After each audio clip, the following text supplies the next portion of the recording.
Welcome back to my YouTube channel.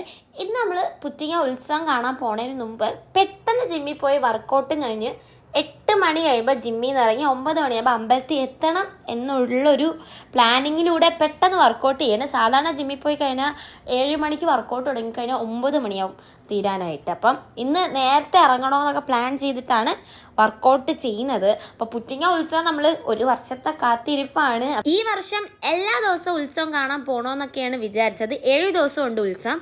അപ്പോൾ 7 ദിവസം നമ്മൾ പോയി. ചേച്ചിയുടെ വീട്ടിൽ പുറ്റിങ്ങ ഉത്സവം അവർ നല്ല രീതിയിൽ ആഘോഷിക്കും. അവരെ വീട്ടിൽ നിന്ന് എല്ലാ ദിവസവും ഉത്സവമൊക്കെ കാണാൻ പോകുന്നവരാണ്.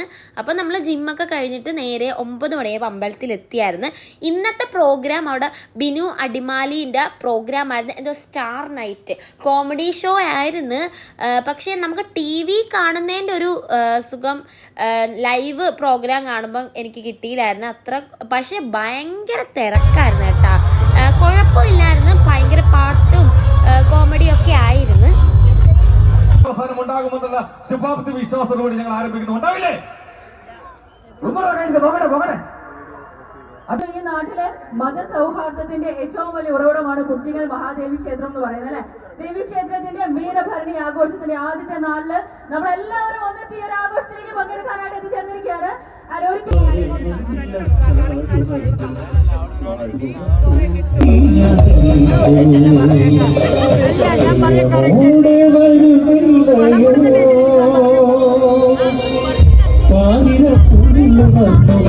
ചേച്ചിയുടെ ഒരു റിലേറ്റീവാണ് ആൻറ്റി വന്നിട്ട്. ആൻറ്റി ചോദിക്കുന്നതെന്ന് വെച്ചാൽ ഇഡലി സാമ്പാർ ഇത്രയും ജനങ്ങൾക്ക് കൊടുക്കാമായിരുന്നു, പക്ഷേ കുറച്ച് കസേര ഫ്രണ്ട് ഇട്ടിരുന്നെങ്കിൽ അവരൊക്കെ അവിടെ ഇരുന്നിട്ട് ബാക്കിൽ നിൽക്കുന്നവർക്ക് പ്രോഗ്രാം കാണാമല്ലോ എന്ന് ചോദിക്കുന്നതിൻ്റെ ഒരു ഇതാണ് നിങ്ങൾ കേട്ടത്. അപ്പം ജിമ്മിൽ പോയിട്ട് വീട്ടിൽ വന്നിട്ട് നമ്മൾ ഫുഡൊന്നും കഴിച്ചില്ല. അപ്പം നേരെ പോയിട്ട് കോളിഫ്ലവറും കരിമ്പും ജ്യൂസുമാണ് കുടിച്ചത്. ഉത്സവം തുടങ്ങുന്നതിന് ഒരു 2-3 ദിവസം മുമ്പേ സ്റ്റോളൊക്കെ അവിടെ സെറ്റ് ചെയ്യും. അപ്പം നമ്മൾ എന്നും ജിമ്മ് കഴിഞ്ഞിട്ട് ഈ ഒരു കടയിൽ കയറിയിട്ട് കരിമ്പും ജ്യൂസും കോളിഫ്ലവറും കഴിക്കുന്നുണ്ടായിരുന്നു. അപ്പം അവിടെ നിൽക്കുന്ന ആൾക്കാരുമായിട്ടൊക്കെ നമ്മൾ കമ്പനിയായി. പിന്നെ ആയപ്പോൾ നമുക്ക് പൈസയൊക്കെ കുറച്ച് തരാൻ തുടങ്ങി.